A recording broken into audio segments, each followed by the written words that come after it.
All right, all right, all right. Bishop Waddell here, and I'm blessed to be with a good friend of ours, Sister Brenda Avant, who is the president of the Church of Living God National Health Services. And you got me downstairs in my office here. This is kind of my dungeon room. And so forgive all of the African displays here. I'm kind of into Jumanji, me and my new grandson. So that being the case, we want to kind of talk a little bit about the current corona virus, the COVID-19, and especially its impact on African Americans. And so Sister Avant is with us. Sister Avant, how long have you been a member of the Church of Living God? Well, thank you for having me, Bishop. I've been a member of Temple 33 since 1971. 71, there in Omaha, Nebraska. Omaha, Nebraska. Yeah, okay. And tell me some about your vocation there. What kind of work have you been doing for the last few years? I have been in nursing for approximately 29 years, 10 of those as an RN, and the last 19 years as an advanced practice nurse, nurse practitioner. And I've had a variety of nursing experience. ICU nurse, I did home care, I was a school nurse, and then after getting my APRN, I am a certified family nurse practitioner, so I can take care of everyone from cradle to grave. And right now I'm working in a community health center here in Omaha, and I actually work in a school-based clinic. Well, very good. So sounds like you've had quite a bit of experience in the health service situation. Well, we're dealing with a brand new enemy now. This coronavirus is, if they call it a novel, I guess it's somewhat new in its strain. And, some of us have heard all kind of, I guess, urban legends. Initially it said everything from, Black folk were immune to it and Black folks can't get it. I'm a little concerned that maybe there's some folk around here still harboring that misnomer. What do you say to that kind of mentality, that Black folks can't get it? Well, I think if they are thinking that, they're not really looking at what's going on all around us. I think a lot of the younger people are still in a developmental state of life where they think that they're invincible. That nothing can happen to them and nothing can harm them. I don't know about urban legend so much, but I think a lot of them are just thinking that, they're young and nothing's really going to happen to them. I agree. Now, I've heard personally of a grandmother in her 90s that got a visit from her grandchild, and that grandchild transmitted the disease. She was not feeling that well when she visited her grandmother. Now, her grandmother is hospitalized, as you know, with no visitation. You know how it's going right now. And that's very unfortunate. So what would you tell people? I know we love to have like Easter's coming up tomorrow. We want to have all 19 of our grandkids over to the house and all that good stuff. What would you tell families today about visiting old loved ones and those kind of things? Right now, it's not really that ideal to be visiting anyone, not just grandma, but you should be just staying in your homes as much as you can and not going out unless it's just absolutely necessary. I know in lots of places in the country, they have stay-at-home orders in place. And we here in Nebraska, we didn't have the governor telling us to stay at home, but he's requesting that everybody stay home and just come out if absolutely necessary.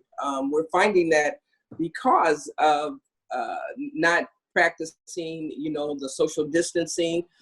We had an incident here in Omaha 2 weeks ago where about 1,000 young people gathered in a park, and our mayor almost shut down the parks that week, but she decided to give them another chance, and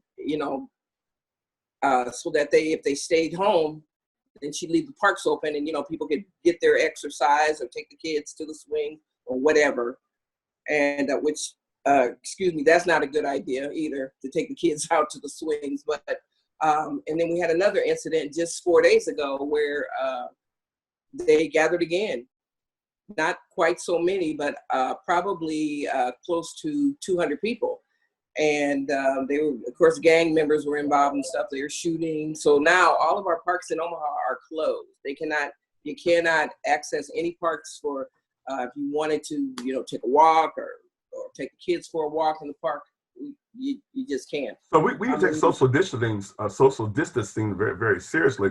As it comes to our churches across the nation, I did get a letter out about a week or so ago after some conversation with our executive board that from my office as chief bishop, I'm not sure I'm giving the authority to actually shut down individual temples, but the strongest suggestion I could give was that we needed to do just that. I think when this is all over with, it'll be difficult to determine if anybody went too far with trying to protect or guard each other or kind of overdid it. It's kind of hard to figure out if you overdid it, but when this is over with, it wouldn't be so hard to find out if you underdid it, Exactly. And so exactly. I'm really proud of a lot of our churches or people who have found other means of spreading the gospel and communicating with membership other than in-person meeting. Sometimes people say, well, if you got faith, keep them churches open. Reverend, where's your faith? Well, Sister Avant, let me admit to you, it takes more faith for me to close my doors than to keep them open. And God has been faithful. We've been blessed. We haven't missed a step in our offerings and that kind of things. God is just bigger than a building, Yes, he is. Let's talk about some practical things when it comes to guarding ourselves. What are some practices that you think will help keep us healthy? We talked about staying home, and I guess if the virus can't find you, the virus can't get you. So if you got to go out to the grocery store, if you're going to go buy some gas for your car, what are some things you think we should be doing to keep ourselves as safe as possible? Well, now I'm finding that a lot of people are using face masks. And when you go out, you should have a face mask on because you don't know who you're going to come in contact with. I also recommend having gloves on if you're going to the grocery store or the gas station. Gloves and mask are a minimum that you should have on. Yeah, and what about this sanitation of the idea of sanitizing your hands and those kind of things? Using the hand sanitizer when you don't have access to soap and water right there is the best alternative. But when you are able to wash your hands with soap and water, that is the best thing. That's the best thing. Excellent. I'm really big. I've been doing this for a while. I've been wiping down the handles of my shopping basket for the last couple of years, and I think that's a really big deal. And I understand that even to avoid touching your face. Suppose I got on one of our guys today who had a mask on, but he kept kind of readjusting his mask and say, you're kind of touching your face with your gloves. It's kind of killing the purpose. Bishop, if you just do a little test on yourself at home, it's amazing how many times we do touch our face and we're not even aware of it a lot of times. So you have to be very purposeful about keeping those hands down, keeping them away from your face. Right.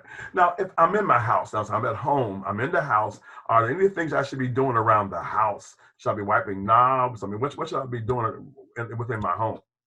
What we do here is we're wiping off doorknobs. We're of course wiping off surfaces that we use. Just being really mindful and sometimes being a little more than mindful. It's just a habit and we need to do it. I know I was speaking with my sister that lives in the Dallas area, and she was telling me she had to have a repairman in a couple of weeks ago. And it was really kind of comical when she was telling me the story, but she let the guy in, or he had to do something with her plumbing. She let him in, and she said she was like a recorder because she just was making note of everywhere he walked, everything he touched. She watched him while he repaired, so he couldn't be doing something out of her sight. And she said after he left, that she actually did every wall, every door, and wherever he walked. She said she did those surfaces, even her floors. And sometimes. So it's better go overboard, it sounds like. Oh, for sure. Definitely. There's no penalty for going overboard. No, sir. When you go into these stores, sometimes you can't find Lysol and you can't find some of the commercial things. Are there things I may have in my laundry room or around the house that I could use? I have hand sanitizer, and I usually, since this virus has been out, I usually have paper towels in my pocket. So if they don't have the sanitizing things at the store, I usually just take my hand sanitizer out, use a paper towel, wipe off what I need to wipe off, and then I'm good. Because a lot of the stores don't. Right now, I was told that you can use a bleach and water, 1 part bleach, 10 parts water. To I guess the virus doesn't like bleach apparently. No, it doesn't. It doesn't like bleach at all, and it might be a little hard to carry bleach unless you got have a receptacle or a Well, I know container. at the dollar store, you can pick up those little empty spray bottles for Sure. $1. Wouldn't I mean at Yes. this point it doesn't matter. I mean No. just don't spray it on your black dress while you're cleaning up. I guess. Exactly. Be polka dot. You can just go ahead and do a tie dye thing for your black dress. But I think those are some important things. And of course, spiritually speaking, I believe in the sanitizer, the mask, the gloves, all of that. But do I think that alone will guarantee me safety? No, I think it's God that we have to rely on. Exactly. God we have to rely on, and for His peace. I think one of my friends who's a physician, I think you and I talked about this, how people are so full of anxiety. Folks are getting these prescriptions now, and that just boils down to just fear, isn't it? Exactly. I have come in contact with some patients myself within the last 3 weeks that they can't eat, they can't sleep, they're just on the ceiling pretty much. And a lot of it is that there's just so much information out there. You have the president on, you have the governors on, you have the mayors, and what you have to do really for your own mental health is decide that you're going to maybe watch one of those programs a day. Because I'm a healthcare professional, and I don't listen to everything that's on there. It's just too much information. Because some of it's contradicting each other too. A lot of it is. And that, of course, it's fluid. The thing is changing and almost every day. And so what I've been telling people is that, when you watch the news and there's a lot of, like you said, there's a variety of things being said, that just informs the natural man or the carnal man. And we were taught way back in 3rd grade, right, that when a person feels threatened, they either have the reflex of fight or flight. Yes, sir. Well, when it comes to watching this news broadcast, 100,000 people, maybe. I know. Well, you can't fight that, and you can't run from it. No. So now the natural man, he doesn't know what to do, but let his blood pressure go up and get anxious because none of his natural reflexes can respond to this adequately. That's where the spiritual man comes to say that the spiritual man has an answer to what's going on. The president had said that sometime around May he's going to open up and put everybody back to work or whatever else. But some of the doctors said to him, "No, President, the virus is in charge. You're not in charge. The virus is in charge."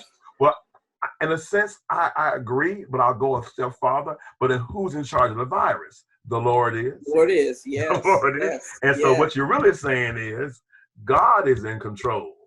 And if He's in control, then these is one of those we like to call all things work together periods of our life.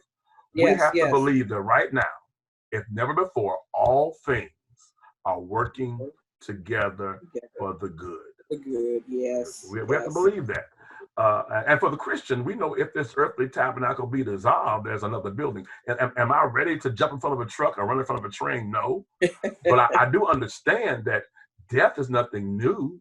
No. The difference is we can see the smoke. We can see the smoke now. Yes. There's been forest fires for years, but now it's burning near your house. Yes. And so I think we got to take the clinical issues and the spiritual issues and somehow merge them together. So if you're going to watch the news and get all this stuff for the carnal man, also spend some time in prayer. Exactly. Spend some time in the word so the spiritual man can balance some of that. Would you agree? I agree wholeheartedly. You have to. My and a lot of the patients that I come in contact with, I want so much, to give them that lesson. And I have I have kind of overstepped, what they would like for me to do in the clinic. And I have told people, you need some meditation time, you need some prayer time. That's the only thing really that's going to get you through. That is the only thing that's going to get and you you through. can tell those who have that relationship with Christ now and those who kind of do not. Different Oh, level yes. same virus, different response. Yes. Last thing before we close, for other people who are working, we call them essential workers like yourself, who are going to work at the post office, at the various medical facilities, and sometimes grocery stores. And so now I can't stay at home, right? I got to go to work. In fact, and I'm going to work around people who may not be practicing the same level of safety that I'm practicing, like yourself. So what will you tell to those folks who are actually going to work every day? First of all, before I even go out of my house, I'm talking to the Lord and letting him know what my petition is for the day, and I Bishop, I don't really worry about getting the virus. I mean, I've probably in my career been exposed to so many things, I don't worry about that kind of thing. But I do, petition God before I go, if I'm going into a situation that may be dangerous. And hey, I'm just silly enough to believe that he's going to take care of me. He has so far. And that's how I work my day every day. It's just ask the Lord to, hey, walk in front of me, be my shield. Amen.